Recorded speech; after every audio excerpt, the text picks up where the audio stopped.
The wagon wheels creaked through the mud like bones settling into shallow graves. Rain had been falling for 3 days straight, turning the Pennsylvania countryside into a soup of red clay and broken dreams. It was the kind of weather that made honest men question their faith, and desperate men make choices they would carry to their deathbeds.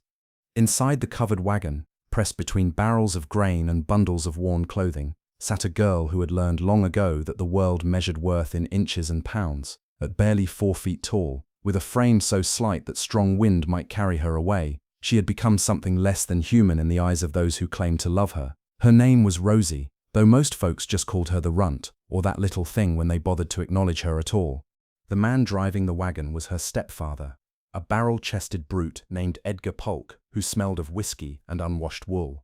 His wife Rosie's mother had died the previous winter, leaving behind nothing but debts and a daughter too small to be of any real use. Edgar had kept her around long enough to see if she might grow, but at 17, Rosie stood no taller than she had at 14, and his patience had finally run dry. "Market town's just ahead," Edgar grunted, not bothering to look back at her. "Got a buyer lined up already. Man who runs the tavern said he needs help in the kitchen. Small hands for small work," he said. Rosie pulled her thin shawl tighter around her shoulders. She had heard the men talking the night before, their voices thick with drink and cruelty.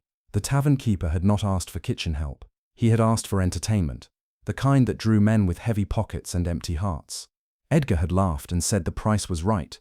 3 bottles of good whiskey for a girl who ate like a bird and took up no more space than a child. The wagon lurched to a stop in the center of town, wheels settling into ruts worn deep by countless other arrivals. Market day brought all manner of folks to Millbrook, from farmers selling livestock to women hawking preserves and hand-sewn quilts. But today there would be something different for sale, something that would make the decent folks turn away and the indecent ones lean in closer. Edgar climbed down from the wagon seat, his boots squelching in the mud. He was a man who had learned that everything had a price, including the people who trusted him. "Come on then," he called back to Rosie. "Time to earn your keep." She climbed down carefully, her bare feet finding purchase on the slick wooden wheel. The crowd was already gathering, drawn by curiosity and the promise of something shameful to witness. They formed a loose circle around the wagon, their faces a mix of disgust and fascination. Here was a girl so small she might have been carved from a child's toy, yet old enough to understand exactly what was happening to her. "What's this then?" called out a woman in a faded blue dress. "Edgar Polk, you selling your own kin now?" Edgar spat into the mud. "Ain't my kin. Was my wife's burden. Now it's mine to be rid of. Girl's got to earn her way in this world, and she ain't doing it sitting at my table eating my food." The crowd murmured and shifted. Some laughed, harsh sounds that cut through the morning air like rusty blades. Others frowned and shook their heads, but none stepped forward to object. In a world where survival was never guaranteed, moral outrage was a luxury few could afford. The tavern keeper emerged from the crowd, a thin man with pale eyes and fingers that moved like spiders across his vest. "This the one you told me about?" he asked, circling Rosie like she was livestock. "Mighty small. You sure she's old enough for the work I got in mind?" Edgar nodded. "Old enough and desperate enough. Won't cause you no trouble." Rosie stood perfectly still, her hands folded in front of her, eyes fixed on the ground. She had learned long ago that resistance only made things worse. Better to be silent, to be invisible, to let the world decide her fate, without giving it reason to be crueler than it already was. "I'll give you 2 bottles, the tavern keeper said. "Good whiskey, mind you, more than she's worth, but I'm feeling generous." 3 bottles was the deal, Edgar replied, his voice hardening. We shook on it. The 2 men haggled over her price, like she was a sack of grain or a lame horse. The crowd watched with the same detached interest they might show a cockfight or a barn raising. This was entertainment, a break from the monotony of their own struggles. Then the crowd parted like water around a stone. A man walked through, tall and lean, his dark coat hanging loose on his frame. He moved with the quiet confidence of someone who had learned to carry sorrow without letting it break his back. His hair was the color of autumn leaves, touched with gray at the temples, and his eyes held the kind of depth that came from looking at too much death and still choosing to believe in life. "What's all this about?" he asked, his voice carrying easily over the murmur of the crowd. There was no judgment in his tone, only curiosity, but something about his presence made the others step back slightly. "Just some business, Mr. Whitmore," Edgar replied, suddenly less certain of himself. "Nothing that concerns you." The man they called Whitmore looked at Rosie, really looked at her, not with the calculating gaze of the tavern keeper or the dismissive glance of the crowd, but with the kind of attention one might give to a wounded bird found in the road. She felt his eyes on her and risked a glance upward, meeting his gaze for just a moment before looking away again. "She's just a child," Whitmore said quietly. "She's 17, Edgar protested. "Old enough to work, old enough to marry, if any man was fool enough to have her. And you're selling her to pay for drink." It was not a question. The words hung in the air like smoke from a dying fire. Edgar's face flushed red, but he did not deny it. "A man's got to eat," Edgar said. "Got to keep himself warm. She's no use to me, but she might be used to someone else." Whitmore stepped closer to Rosie, close enough that she could smell the scent of wood smoke and leather that clung to his clothes. "What's your name, child?" She looked up at him again, longer this time. His eyes were brown, the color of rich earth after rain, and they held no mockery, no cruelty, only a sadness that seemed to match her own. "Rosie," she whispered, her voice barely audible above the wind. "Rosie," he repeated, as if testing the sound of it. "That's a good name, a strong name." The tavern keeper stepped forward, impatience making his voice sharp. "We had a deal, Whitmore. Don't go interfering in business that ain't yours." Whitmore turned to face him, and something in his expression made the smaller man take a step back. "What were you planning to pay for her?" "3 bottles of whiskey," Edgar answered quickly. "Good whiskey, mind you." "And what did you plan to do with her?" Whitmore asked the tavern keeper. The man's pale eyes darted away. "Kitchen work, cleaning, nothing she ain't suited for." "Liar." The word came out flat and final. Whitmore reached into his coat and pulled out a leather pouch, heavy with coin. "I'll give you $10 for her. Real money, not poison in a bottle." The crowd stirred, whispers rising like wind through dry grass. $10 was more than most of them saw in a month. It was enough to buy a good horse or a season's worth of seed. Edgar's eyes widened. $10? For her? You gone mad, Whitmore?" "Maybe," the man replied, "but it's my money to spend as I see fit." The tavern keeper protested, but his voice was weak, defeated. He could not match such an offer, and everyone present knew it. Edgar snatched the coins from Whitmore's hand before anyone could change their minds. "She's yours then," Edgar said, already backing toward his wagon. "And good riddance, you'll see what a burden she is soon enough." The crowd began to disperse, the entertainment over, their curiosity satisfied. Some shook their heads at the strangeness of it all. Others muttered about fools and their money, but they all walked away, leaving Rosie standing in the mud beside a man who had just paid $10 for reasons she could not begin to understand. Whitmore looked down at her, his expression gentle but serious. "I know you're frightened," he said. "I know you don't understand what just happened, but I want you to know that no one will hurt you now. No one will sell you or use you or treat you like property. You're safe." Rosie stared at him, searching his face for signs of deception, for the cruel smile that would tell her this was just another game, another way to torment her. But she found none.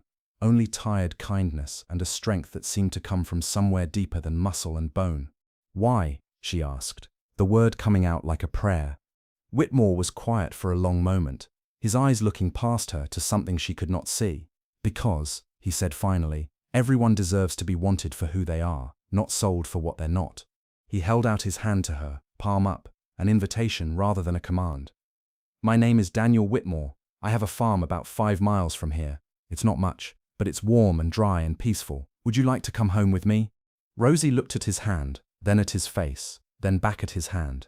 In all her 17 years, no one had ever asked her what she wanted. No one had ever offered her a choice. The word home seemed foreign on her tongue, a concept she had heard about but never truly understood. Slowly, carefully, she reached out and placed her small hand in his large one. His skin was warm and calloused from honest work, and his grip was gentle but sure. For the first time in longer than she could remember, Rosie felt something that might have been hope stirring in her chest. "Yes," she whispered, "I'd like that very much." And with that simple word, everything changed. The girl who had been worth 3 bottles of whiskey to one man became priceless to another. The crowd was gone, the wagon was gone, Edgar was gone, but Rosie remained, her hand in Daniel's, ready to discover what it meant to be wanted instead of sold. The rain had stopped, and somewhere in the distance a bird began to sing. Daniel's farm stretched across a valley where the earth rolled gentle as a sleeping woman's breath. The house sat modest against a backdrop of oak trees, their branches heavy with the promise of autumn. It was built from local stone and weathered timber, Nothing grand or boastful, but solid in the way that spoke of a man who understood that true strength came from deep roots rather than tall walls. The barn stood nearby, its red paint faded but its bones still strong. A small garden flourished beside the kitchen door, rows of late vegetables pushing through the dark soil with stubborn determination. Everything about the place whispered of careful tending, of someone who took pride in making things grow. Rosie walked beside Daniel in silence, her small feet finding rhythm with his longer stride. The mud had given way to packed earth, then to the gravel path that led to his front door. She had never owned anything more than the clothes on her back and the memories she carried. But something about this place made her feel like she was approaching sanctuary. "It's not much," Daniel said, his voice carrying a note of apology. "Been just me here for the better part of 3 years now. Haven't had cause to keep things fancy." She looked up at him, studying the lines around his eyes, the way his shoulders carried themselves like they were used to bearing weight. "It's beautiful," she said, and meant it. After years of sleeping in corners and eating scraps, the simple promise of a roof and walls felt like luxury beyond imagining. Daniel pushed open the front door, and the scent of wood smoke and leather greeted them like an old friend. The main room was spare but clean, with a stone fireplace that dominated one wall and a wooden table that had been worn smooth by countless meals. Books lined a shelf near the window, their spines cracked with use. A rocking chair sat by the hearth, and Rosie could picture someone sitting there in the evening, reading by firelight. "Kitchen's through there," Daniel said, pointing to a doorway hung with faded blue curtains. "Bedroom's upstairs, but there's a small room off the kitchen that might suit you better. Closer to the warmth, easier to heat." Rosie nodded, overwhelmed by the simple kindness of having choices presented to her rather than commands. She followed him through the kitchen, noting the cast-iron stove, the wooden counters scrubbed white, the window that looked out over the garden. Everything spoke of care, of someone who took time to do things properly. The small room he showed her was perfect. A narrow bed with a quilt that had been pieced from dozens of different fabrics, a washstand with a ceramic pitcher and bowl, a wooden chest that could hold clothes if she ever had enough to fill it. The single window looked out toward the barn, where she could see chickens pecking at the ground and a milk cow grazing in the pasture beyond. "This was my wife's sewing room," Daniel said quietly. "She used to sit by that window in the afternoons, working on quilts for the church or mending my shirts. Haven't been able to bring myself to change it much." Rosie heard the pain in his voice, the way it caught on certain words like cloth snagging on a nail. She turned to study his face, seeing the grief that lived there like a permanent resident. What happened to her? Daniel was quiet for a long moment, his hands working at the brim of his hat. "Fever took her winter before last. Started as nothing more than a cough, but it settled in her chest and wouldn't let go. Doctor came from town, but there wasn't much he could do. I sat with her for 6 days, watching her fight, but some battles can't be won with wanting alone." The silence stretched between them, filled with the weight of losses neither had chosen. Rosie understood that kind of pain, the way it carved spaces inside a person that nothing else could fill. She had lost her mother too, though in a different way, watching illness steal her piece by piece until only a shell remained. "I'm sorry," she said, the words feeling small and inadequate. Daniel nodded, his eyes distant. Sarah was the light in this place, made everything seem possible, even when the crops failed or the animals got sick. She had a way of finding joy in the smallest things, of making a house feel like home just by being in it. He looked at Rosie then, his gaze focusing on her face with sudden intensity. "I don't expect you to fill that space. Nobody could. But I thought maybe having someone here again, someone who needed a place to belong, might help us both find our way back to something like living." Rosie felt tears prick at her eyes. Not from sadness, but from something she had almost forgotten existed. Kindness. The simple, overwhelming gift of being seen as a person rather than a problem to be solved or a burden to be carried. "I don't know how to be anything but what I am," she said, her voice barely above a whisper. "I'm small and I'm scared and I don't know much about keeping house or cooking or any of the things a woman should know." Daniel's smile was gentle, transforming his weathered face into something almost boyish. "Then we'll learn together. I've been cooking for myself for 3 years now, and I still burn the biscuits more often than not. Sarah used to say that the best lessons come from making mistakes with someone who cares enough to help you fix them." He moved toward the door, then paused. "There's clothes in that chest that might fit you." Sarah was small too, not as tiny as you, but close enough. She would have wanted them to be used by someone who needed them. After he left, Rosie stood alone in the room that might become hers. She touched the quilt on the bed, feeling the careful stitches beneath her fingertips. Someone had put love into every piece of fabric, every pattern, every decision about color and placement.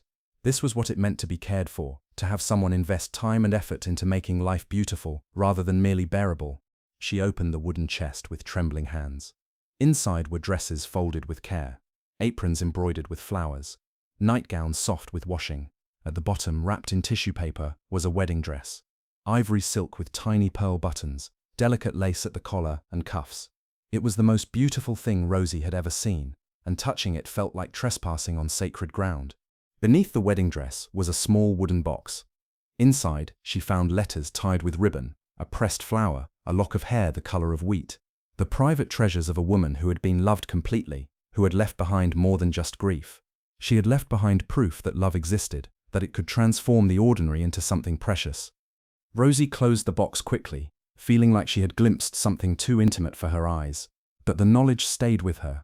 The understanding that this house had once been filled with the kind of love she had only heard about in stories. Daniel had known what it meant to be truly happy, and he had lost it all.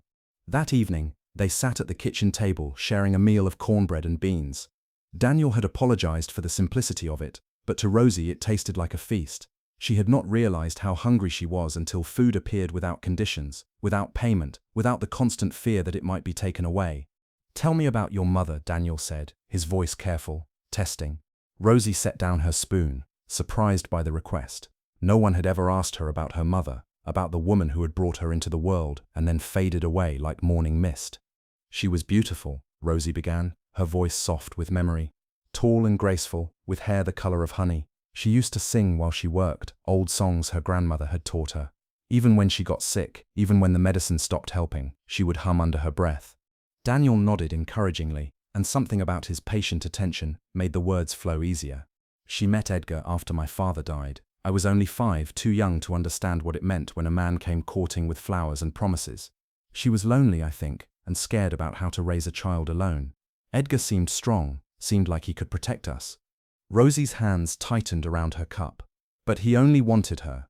I was just part of the bargain, something he had to tolerate to get what he really wanted.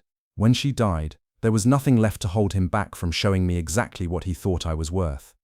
Daniel's jaw tightened, but his voice remained gentle. "Your mother loved you. I know she did. But love doesn't always protect you from the world. Sometimes it just makes the hurt worse when it's gone." They finished their meal in comfortable silence, the weight of shared understanding settling between them like a bridge across troubled water. When the dishes were cleared and the kitchen tidied, Daniel lit a lantern and led her to the front porch.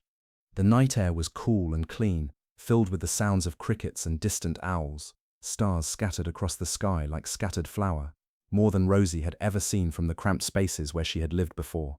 The vastness of it made her feel small, but not in the way she was used to. This was the smallness of being part of something larger, of finding her place in the endless dance of earth and sky. "Sarah used to sit out here every evening," Daniel said, settling into the rocking chair.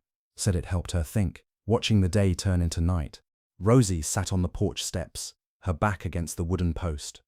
What did she think about? Plans, mostly. What to plant in the garden, how to arrange the furniture, which neighbors needed help with harvest. She was always thinking about how to make things better, how to bring more beauty into the world. He was quiet for a moment, the rocking chair creaking gently. "I think she would have liked you." She had a soft spot for creatures that needed protecting. Birds with broken wings, stray cats, children who got picked on at school. She would have seen something in you that others missed. Rosie felt warmth spread through her chest, not from the words themselves but from the way Daniel spoke them. With certainty, as if his dead wife's approval was a gift he could still give. "Do you think she would mind?" Rosie asked. "Me being here, using her things?" Daniel stopped rocking, his eyes finding hers in the lamplight.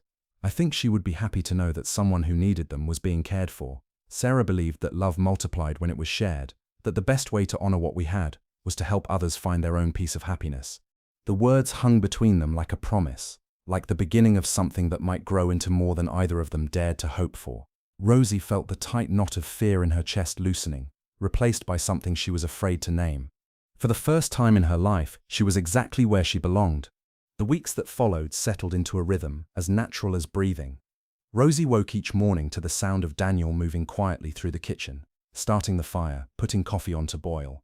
She would dress in one of Sarah's altered dresses, the fabric soft against her skin, and join him for breakfast at the wooden table where sunlight painted golden squares across the worn planks. Daniel never rushed her, never demanded more than she could give. He showed her how to tend the chickens, how to milk the cow, how to coax vegetables from the earth with patient hands. Her fingers, small and quick, proved surprisingly skilled at the delicate work of preserving food for winter, of mending tears in fabric with stitches so tiny they were almost invisible.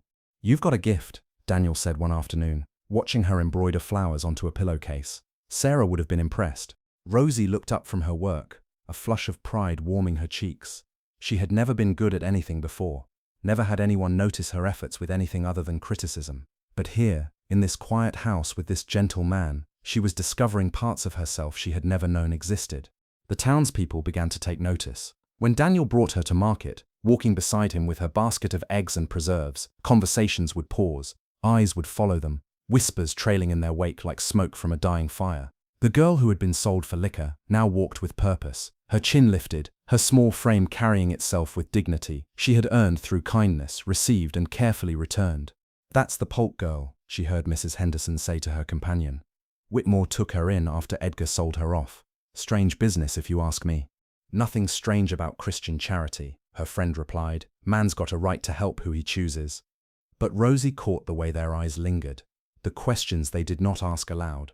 She was changing, growing into something more than the frightened creature who had stood in the mud counting her worth in bottles of whiskey.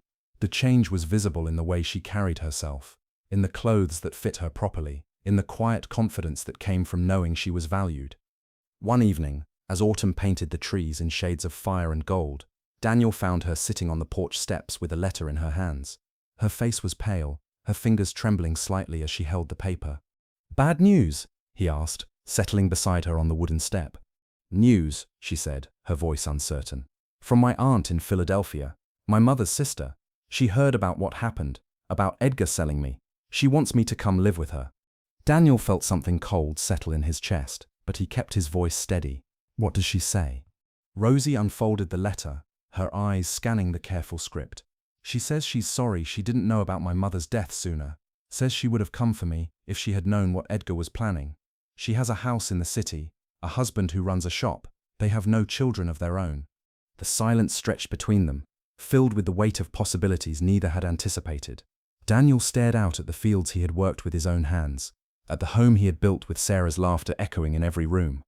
The thought of losing Rosie, of returning to the hollow quiet that had nearly destroyed him, made his chest tighten with familiar pain. "Do you want to go?" he asked finally. Rosie was quiet for a long moment, her small hands folding and refolding the letter. "I don't know," she said honestly. "She's family, real family, not like Edgar.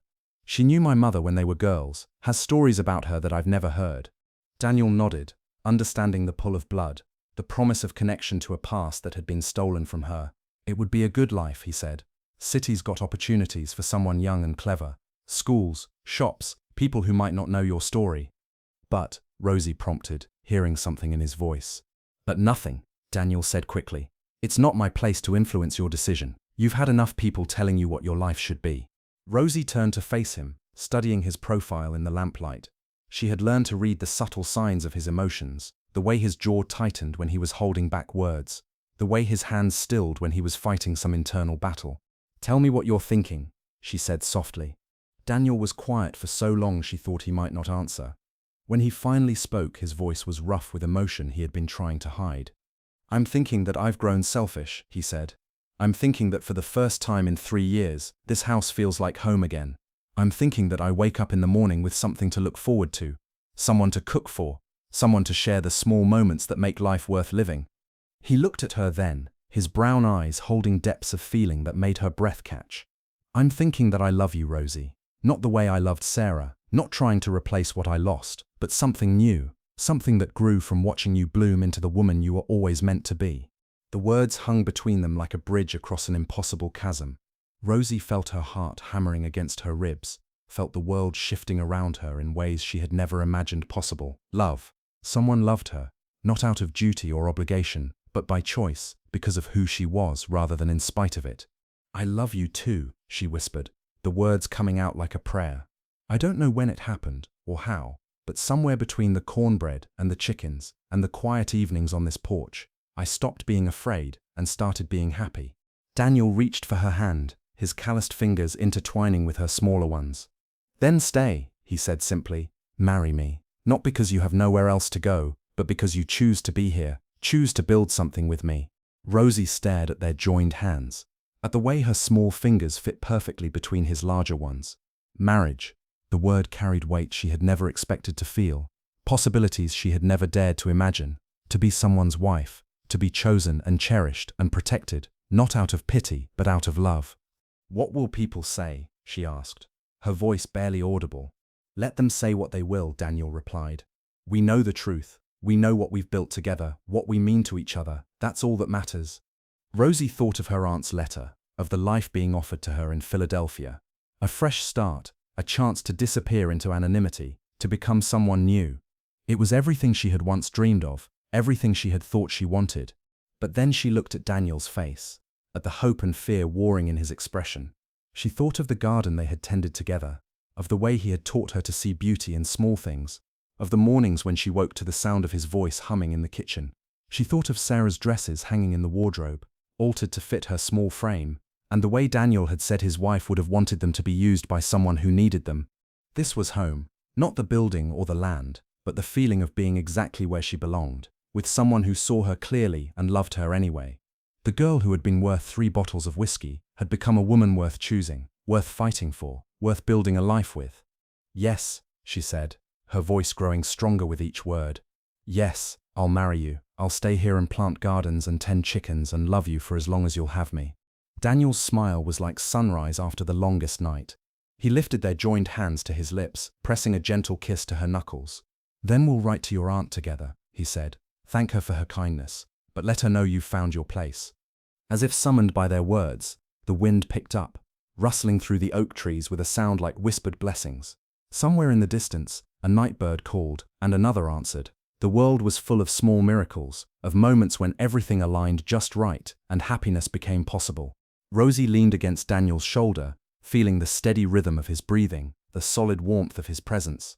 Tomorrow there would be plans to make, letters to write, a wedding to prepare for, but tonight there was just this, 2 people who had found each other in the wreckage of their separate sorrows, who had chosen to build something beautiful from the pieces of their broken hearts. The stars wheeled overhead, ancient and constant, bearing witness to love that had grown from kindness, to hope that had survived the cruelest of circumstances. And in a small house in a Pennsylvania valley, 2 souls who had learned that worth was not measured in size or strength or the opinions of others, but in the capacity to love and be loved in return, began to plan their future together. The wedding took place on a crisp October morning, when the air tasted of wood smoke and possibility. They had chosen the old church in town, its white steeple reaching toward a sky painted the color of forget-me-nots. Word had spread through Millbrook like ripples on a pond, carrying whispers of the strange union between the widowed farmer and the girl who had once been sold like chattel. Some came out of curiosity, others out of genuine affection for Daniel, who had helped more than one family through hard times. A few arrived with disapproval etched into their faces, ready to witness what they considered an unseemly spectacle. But most came simply because weddings were rare enough in their small community, and any excuse for celebration was welcome in a world that offered precious little joy. Rosie stood before the mirror in the church's small anteroom, wearing Sarah's wedding dress. Daniel had found a seamstress in the next town over, a woman skilled enough to alter the ivory silk without destroying its delicate beauty. The dress fit her perfectly now, the pearl buttons gleaming like dewdrops, the lace collar framing her face with gentle elegance. Mrs. Patterson, the minister's wife, fussed over the final details with the kind of maternal attention Rosie had never known. "There now," she said, adjusting the simple veil that had been crafted from new lace rather than old memories. "You look like an angel, child, just like an angel." Through the small window, Rosie could see Daniel waiting at the altar, his hands clasped behind his back, his face turned toward the door where she would soon appear. He wore his best suit, the dark fabric pressed and clean, his hair combed back with water and care. There was something different about his posture, something that spoke of a man who had found his way back to believing in tomorrow. The organ began to play, its notes filling the small church with melody that seemed to lift the very air. Rosie took a deep breath, feeling the familiar flutter of nerves in her stomach. But beneath the nervousness was something stronger, something that had grown from months of quiet mornings and shared meals and conversations that lasted long into the night. She walked down the aisle alone, her small frame moving with dignity, that had been earned through kindness, received and carefully returned. The congregation turned to watch her pass, their faces a mixture of expressions she no longer bothered to decode.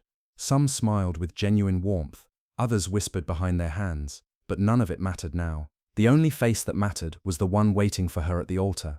The only opinion that counted was the one that had seen her worth when she could not see it herself. Daniel's eyes never left her face as she approached. In them she saw everything they had built together, every moment that had led them to this place. The fear was gone now, replaced by certainty that felt as solid as the earth beneath her feet. This was right, this was home, this was love. The ceremony was simple, the words spoken with quiet reverence. When the minister asked if Daniel would take Rosie as his wife, his voice rang clear and strong through the small church. "I will," he said, and the words carried the weight of promise, of choice freely made, of a future they would build together. When it was Rosie's turn, she looked into Daniel's eyes and spoke the words that would bind them together. "I will," she said, her voice steady despite the tears that threatened to fall. "I will love you and honor you and choose you every day for as long as we both shall live." The ring Daniel placed on her finger had been his grandmother's, a simple band of gold that caught the light streaming through the stained glass windows. It was too large for her delicate hand, but she would grow into it, just as she had grown into everything else about this new life. When the minister pronounced them husband and wife, Daniel cupped her face in his hands and kissed her with tenderness that made the congregation sigh despite themselves. It was not a passionate kiss, but something deeper, something that spoke of reverence and gratitude and love that had been tested by loss and found stronger for the testing. The reception was held in the church hall, tables laden with dishes brought by neighbors who had decided that whatever their opinions about the match, a wedding feast was still a wedding feast.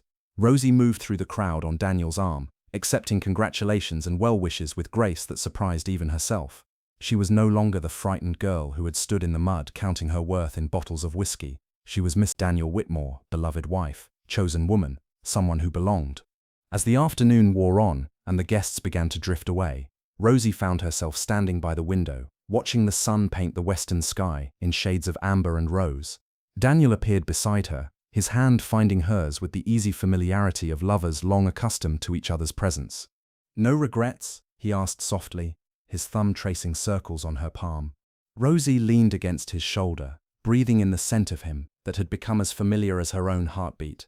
"None," she said, and meant it with every fiber of her being. "Not a single one."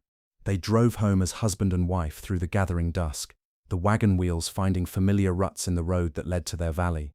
The house waited for them with lamplight glowing in the windows, smoke rising from the chimney, everything exactly as they had left it, yet somehow transformed by the simple act of speaking vows. That night, as they sat together on the porch in the rocking chairs Daniel had built from oak cut on their own land, Rosie thought about the letter from her aunt that lay answered in the desk drawer. She had written back with gratitude and explanation, telling her about Daniel, about the life she had chosen, about the love that had found her when she least expected it. "Do you think she understands?" Rosie asked, her voice soft in the darkness. "I think," Daniel said, his own voice thoughtful, "that anyone who has ever loved someone will understand exactly why you stayed." The stars came out one by one, ancient witnesses to promises made and kept, to love that had grown from the ashes of sorrow into something beautiful and lasting.